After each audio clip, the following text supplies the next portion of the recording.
क्या आप जानते हैं कि जिन भगवान ब्रह्मा, विष्णु और महेश को हम त्रिमूर्ति कहते हैं, जो सृष्टि के सर्जन, पालन और संहार के अधिष्ठाता है, उनके भी माता पिता है? जी हाँ दोस्तों, आज हम एक ऐसी रहस्यमय कहानी के साथ आपके सामने हैं जो शायद आपने कभी नहीं सुनी होगी। एक ऐसा सत्य जो हमारे पुराणों में स्पष्ट रूप से लिखा है, लेकिन बहुत कम लोग इसे जानते हैं। तो चलिए आज इस अद्भुत रहस्य को सुलझाते हैं। लेकिन पहले मुझे बताइए, क्या आप तैयार हैं इस डिवाइन मिस्ट्री को जानने के लिए? नमस्कार दोस्तों, आज का ये वीडियो थोड़ा अलग है क्योंकि हम बात करने जा रहे हैं उस रहस्य की जिसके बारे में हमारे शास्त्रों में स्पष्ट प्रमाण है, लेकिन कहीं ना कहीं ये ज्ञान हमसे छुप गया है। हम सभी जानते हैं कि भगवान ब्रह्मा सृष्टि के रचयिता है, भगवान विष्णु पालन करता है और भगवान शिव संहार करता है। लेकिन क्या आपने कभी सोचा है कि ये महान देवता कहां से आए, उनका जन्म कैसे हुआ? आज हम इस प्रश्न का उत्तर देंगे शास्त्रों के प्रमाणों के साथ, और मैं आपको विश्वास दिलाता हूं कि ये जानकारी आपके आध्यात्मिक समझ को एक नई दिशा देगी। दोस्तों, इस कहानी की शुरुआत करते हैं सृष्टि के आदि काल से, जब कुछ भी नहीं था। न पृथ्वी थी, न आकाश था, न सूर्य था, न चंद्रमा था। तब केवल अनंत अंधकार था। लेकिन उस महान शून्य में दो शक्तियां विद्यमान थी। पहली शक्ति थी ब्रह्म या काल। ये वो परम तत्व था जो समय का स्वामी था, जो अदृश्य था, जो सबसे परे था। और दूसरी शक्ति थी प्रकृति या दुर्गा माता। ये वो आदि शक्ति थी जिसमें सृष्टि की सारी संभावनाएं छुपी हुई थी। अब यहां एक बहुत ही दिलचस्प बात है दोस्तों।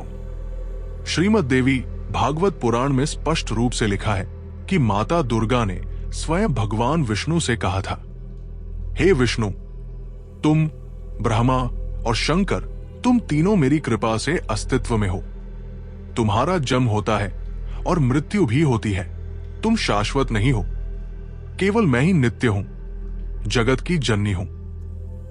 ये सुनकर आप चौंक गए होंगे, लेकिन ये हमारे पुराणों में स्पष्ट प्रमाण है। अब आइए जानते हैं कि ये सब कैसे हुआ।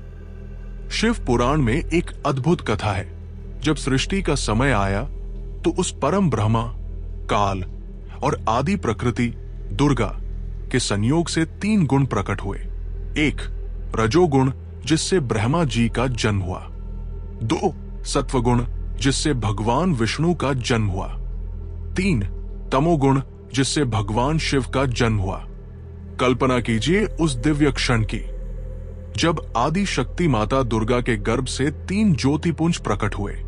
पहला ज्योतिपुंज लाल वर्ण का था, वो बने ब्रह्मा जी, जिन्हें मिली सृष्टि रचने की शक्ति। दूसरा ज्योतिपुंज श्वेत वर्ण का था, वो बने भगवान विष्णु, जिन्हें मिली सृष्टि के पालन की जिम्मेदारी। तीसरा ज्योतिपुंज नीले वर्ण का था, वो बने भगवान शिव, जिन्हें मिली संहार की शक्ति। लेकिन यहां सबसे खूबसूरत बात यह है कि माता दुर्गा ने अपने इन तीनों पुत्रों को अलग अलग काम दिए, लेकिन तीनों को बराबर का प्रेम दिया।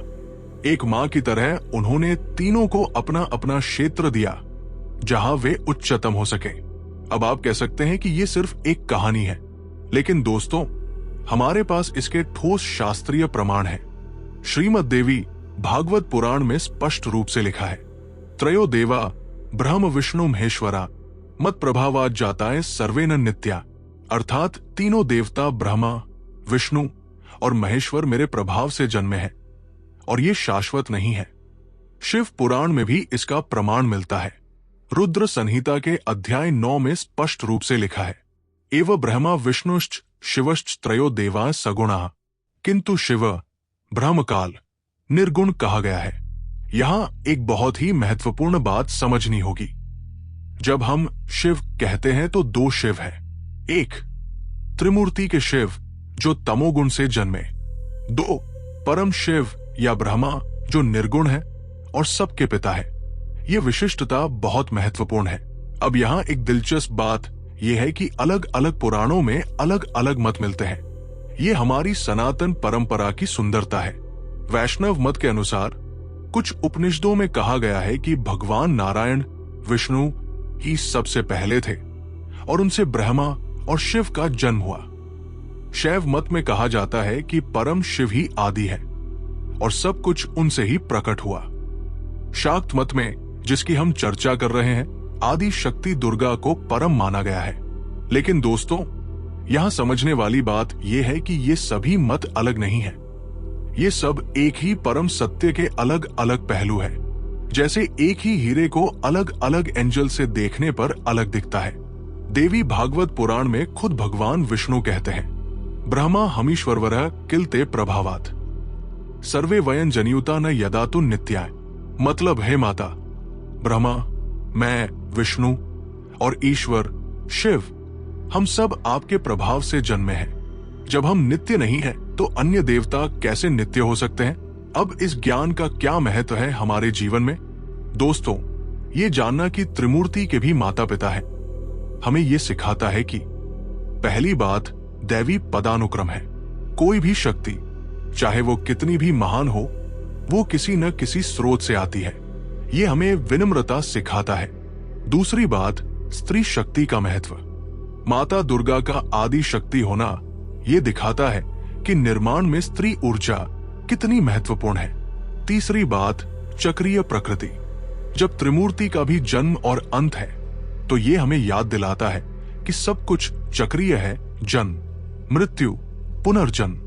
ये ज्ञान हमें यह भी सिखाता है कि जब हम माता दुर्गा की पूजा करते हैं, तो हम वास्तव में उस स्रोत की पूजा कर रहे हैं जहां से सारी दैवीय शक्तियां आती है।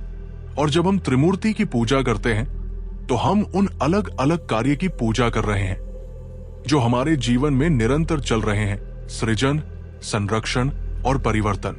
तो दोस्तों, आज हमने जाना कि हमारे प्रिय त्रिमूर्ति ब्रह्मा, विष्णु और शिव के माता पिता कौन है। माता दुर्गा जो आदि प्रकृति है, आदि शक्ति है, वे है इन तीनों की माता। परम ब्रह्म या काल जो समय और स्थान से परे हैं, वे हैं इनके पिता। ये ज्ञान हमारे शास्त्रों में स्पष्ट रूप से दिया गया है, लेकिन कहीं ना कहीं ये हमसे छुप गया था। आज के इस वीडियो से हमें ये सीख मिलती है कि हमारी परंपरा में हर सवाल का जवाब है दिव्य ज्ञान कितनी गहरी और व्यवस्थित है। नारी शक्ति सर्वोच्च है। सब कुछ आपस में जुड़ा हुआ है। अगर आपको यह वीडियो जानकारीपूर्ण लगा तो प्लीज लाइक करें, शेयर करें और कमेंट में बताएं कि आप इस टॉपिक के बारे में और क्या जानना चाहते हैं। और हाँ, सब्सक्राइब करना न भूलें, क्योंकि हम ऐसे ही आकर्षक आध्यात्मिक विषय पर वीडियोस बनाते रहते हैं। आइए मिलकर प्रार्थना करते हैं। जय माता दुर्गे, जय आदि शक्ति, जय त्रिमूर्ति, जय परम ब्रह्मा। तो दोस्तों, अगली वीडियो में मिलते हैं एक और रोचक आध्यात्मिक विषय के साथ। तब तक के लिए हर हर महादेव, जय माता दी।